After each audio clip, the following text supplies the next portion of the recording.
third option is the value sits somewhere in between, in which case I'll sell bonds and buy yen for a spread trade. So when I look at the 5/10 predictor, what I'm hoping to see if I'm a bond trader is I'm hoping to see the 5/10 predictor very, very, very, very bullish, in which case we should be getting annihilated on bonds. So when I look at the 5/10 predictor, is it very bullish, yes or no? It's incredibly bullish, isn't it? I mean, if we compare the levels this morning with the levels we had last night, you can see that even though you might say, but that's bearish. Yeah, it is a little bit bearish, you're right. But if I look at that level there against this level here, right, for example, the bond at that same point should be somewhere down here, shouldn't it? Agreed? Agreed? 5/10 predictor. In other words, it's not so much that the curve is screaming sell bonds, but the bond is screaming sell bonds. So we now know that the yen actually is accurate to the bond curve. We know that the yen is 100% spot on against what the bond curve suggests the yen should be doing. Because when we obviously look at the yen against that bond curve, you can see that the yen is doing exactly what the curve suggested. The yen is down towards bottom edges. So the market we now know with a very, very, very high degree of certainty, in other words, to the degree of certainty that I'm willing to put in as much as it takes to sell bonds, I now know that I want to be all in on that short sell on bonds. So when I'm getting these level 2s into the London Open, I'm selling, I'm selling, I'm selling, and then I get an even better value on this 1 o'clock top line. I'm going to be selling lots of bonds as the opportunity presents itself. Now, to me, there's absolutely no doubt in my mind I'm going to make a lot of money on this.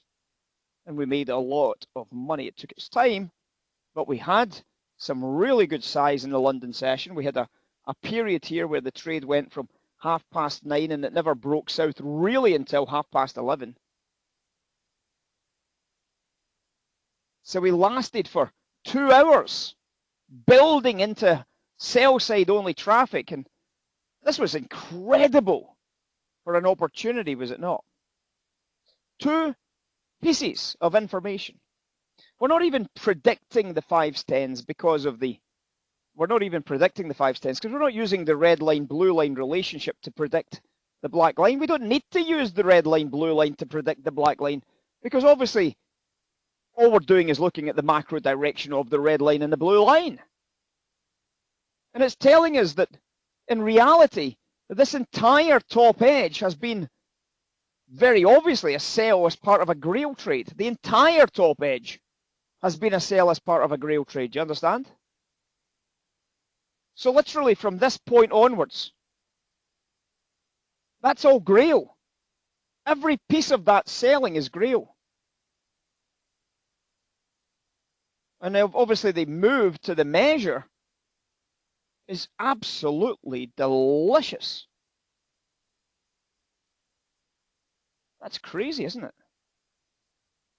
So when we see that, we don't really have to do an awful lot more to get massively successful in treasuries. Now, we did actually have the absolutes giving us, not the absolutes, sorry, the DVO1s giving us some sensational sell opportunities to join in, not necessarily at the top edge, but to join in as the trade evolved from the top edges.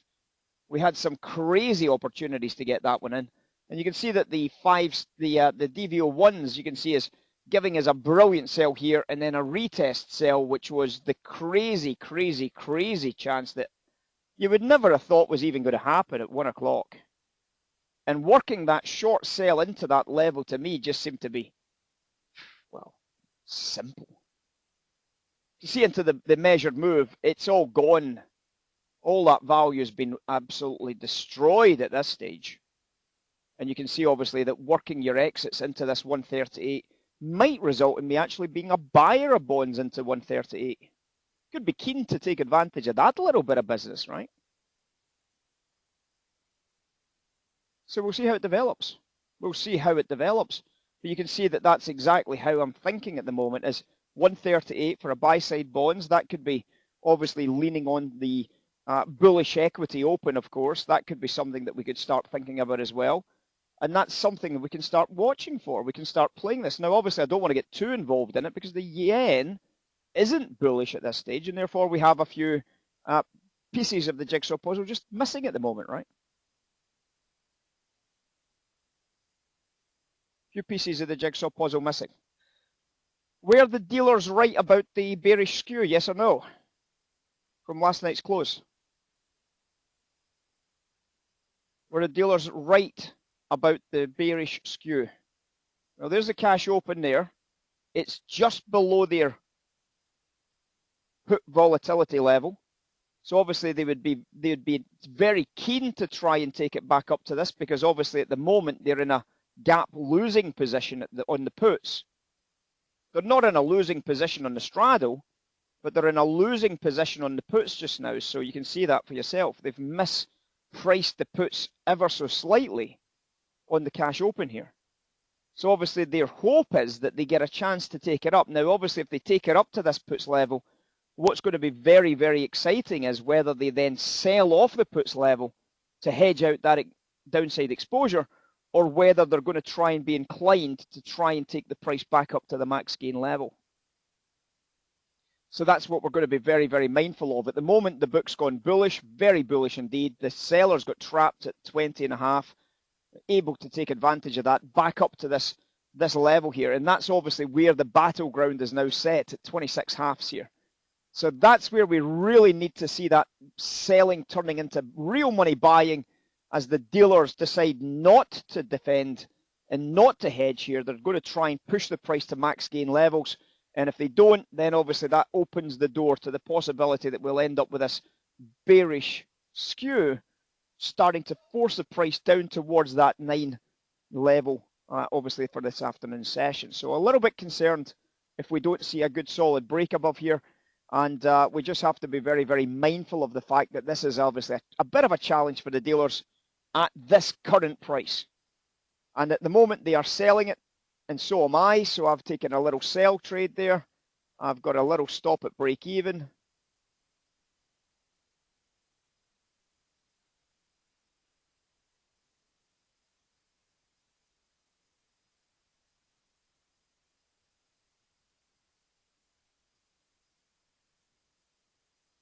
We're in good shape already, aren't we? We're in good shape already. We told you 26.5, so if you were paying any attention to what I was saying, you've already seen that sell trade, and you've already made yourself $100 per contract, yeah?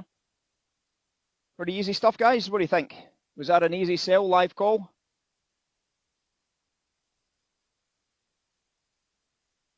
Well, there's a sell there, just for completeness. Does everybody see the trap buyer? Everybody see the trap buyer on that move higher there? Should be really obvious for you. There he is there. Trap buyer comes in. Trap buyer comes in there. Trap buyer comes in there. Trap buyer comes in there. And obviously now you're in good shape to sell to that trap buyer. And obviously the sell to that trap buyer, pretty close to an A plus. You give me an A plus on that one? Maybe an A. Because I think an A plus you'd probably have been able to get 7.25. So we'll probably give ourselves an A on that one. Dropped off nicely. Managed to get some profits when the book went bullish. Came back up. Sold back into the exact same price. Came back down again. Obviously, books came back up again, and it's given us another top line. And we're going to keep working that until that changes for the time being, guys. So obviously, if the book goes bullish, then of course we simply don't sell it. It's as simple as that. The book is bullish at the moment, so I'm not selling it. And I see a transition. I'm going to be jumping on board to try and get a business in there. And let's see what happens in this one. Let's see what happens in this one. We got a little bit of business. I've got to stop in at break even. And let's see if we can hold on to that short sell this time. As I said, I'm not deciding that I'm bear side only. I couldn't really care less what they do here. I just want to make sure that I am in it if it develops into a sell or a buy. But I'm going to read the book, watch the tape, get stops to nice and sharp into break even if I can get into a break even position. And if it goes sell side, we're in good shape, aren't we? I've just taken another sell, guys. I've just taken another sell. I'll show you exactly how this is evolving.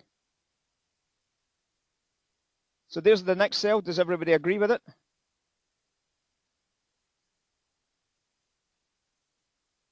Everybody agree with it? So the book went bearish. Okay, so you see the book went bearish in there. Very, very straightforward. Book went bearish. You see a little buyer get trapped there at 7.5. Decided to sell into the 7.5, 7.25. Got sevens. And we got another nice, clean, sharp break back down to the bottom edges again. And again, the book's gone bullish. It's came back up. We've taken monies and we've scratched the trade again.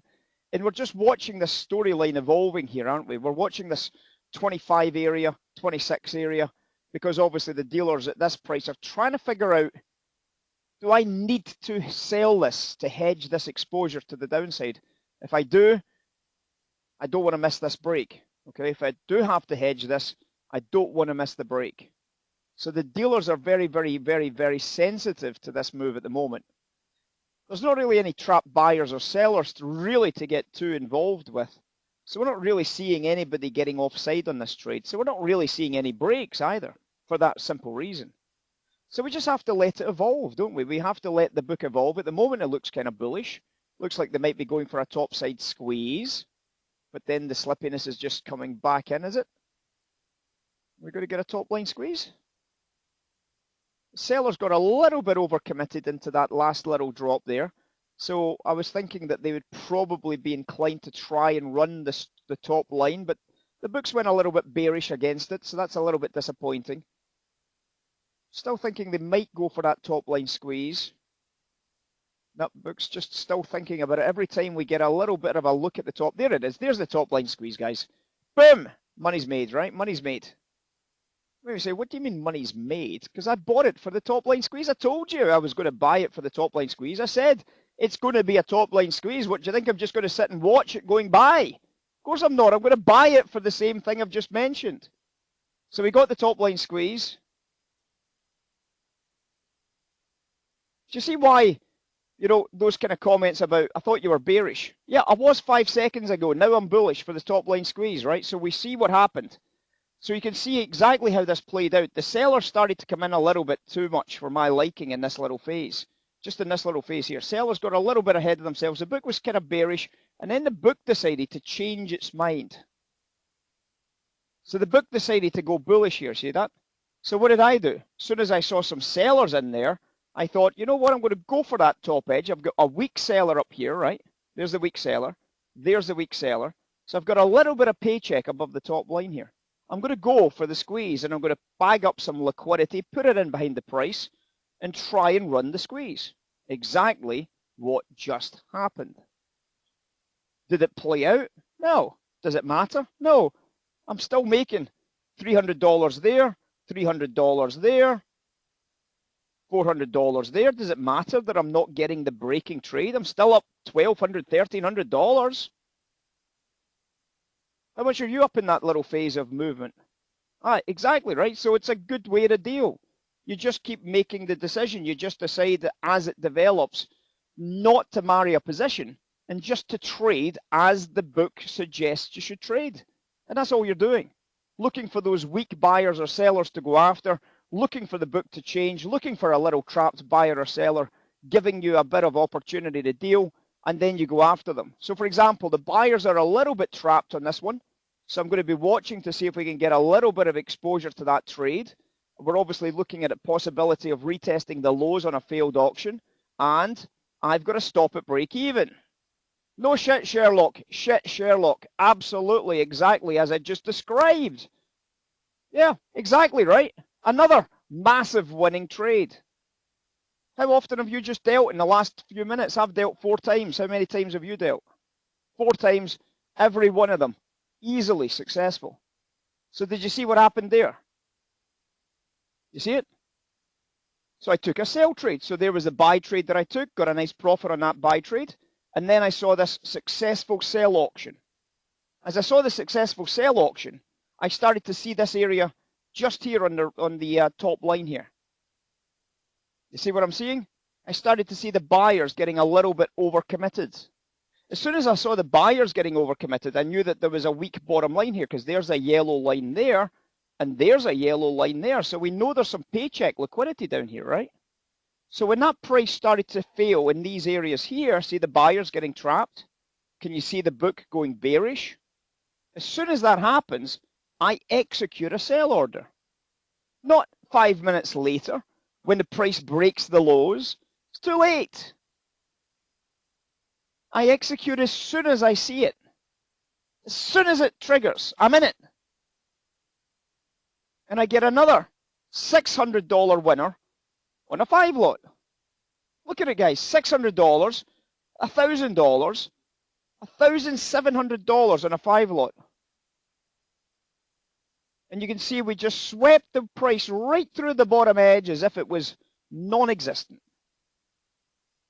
It's so easy to spot, isn't it? But what's not easy is the confidence to just go and do it. Like Cliff says, if you wait for everybody else to be in the trade to give you the confirmation you need to get the deal done, you're never going to be successful. It's as simple as that. If you wait for everybody else to have got that short on, you're never going to be successful, guys. That's the only promise I can make you. You'll never be successful. You're last trader in on every trade. I don't want you to be first trader in on every trade either. I want you to be trader number 2 or trader number 3. I'm not trader number 1. Trader number 1 was selling 27s. Trader number 2 was selling 27 quarters, 27 evens. Okay, so trader 1 and 2 are up here. This could be trader 2 or trader 3 right there at 26.5. That's all the confirmation you need. Trader 6 sells here, doesn't he? Trader 6 sells there. That massive quality of confirmation that you get from that bottom edge. And all of a sudden you can start recognizing, wait a second, that confirmation is rotten. Make sense? You got to get in and you got to deal, guys. You got to get in and you got to deal. You're here to